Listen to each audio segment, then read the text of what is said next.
સરસ મજાની સ્પેસ આપેલી છે. અહીંયા તમારો વોશરૂમ આવી જાય છે વિથ ટોયલેટ, અને આ બાજુમાં ચોકડી છે જે મમ્મી છે, હા મમ્મી જે આપણે વાસણ ગુસણ જે કપડાં ધોવા હોય તો અહીંયા આપણે ધોઈ શકાય એમ છે. ઓકે, સેકન્ડ થિંગ છે કે આપણું સ્ટોરેજ બહુ ઇમ્પોર્ટન્ટ છે, કે જેની અંદર આપણા ઘઉં છે કે અથવા કોઈક એવો આપણો સ્ટોર રૂમ બનાવવો હોય તો આ બધી વસ્તુઓ રાખવા માટેની જ જગ્યા છે, જે અમને બહુ સરસ રીતે ઉપયોગ કરેલી છે. કે આ અહીંયાથી સીડી ઉપર જાય છે તો નીચે એક સ્ટોરેજ બનાવી આપ્યું છે આપણને કે જે મૂકી શકાય છે.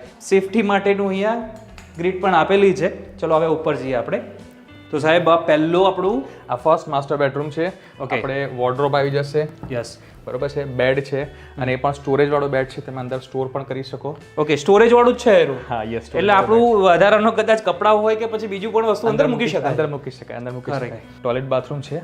Okay, with balcony. જો અહીંયા સરસ મજાની બાલ્કની પણ છે, જેના થકી તમે સરસ મજાનો વ્યૂ પણ જોઈ શકો છો. એવો અહીંયા બેઠા હોય ને તો આપણને એવું લાગે કોઈ યુરોપની કન્ટ્રીમાં બેઠા હોય ને, તો એવું જ અહીંયા માહોલ તમને જોઈ શકો છો.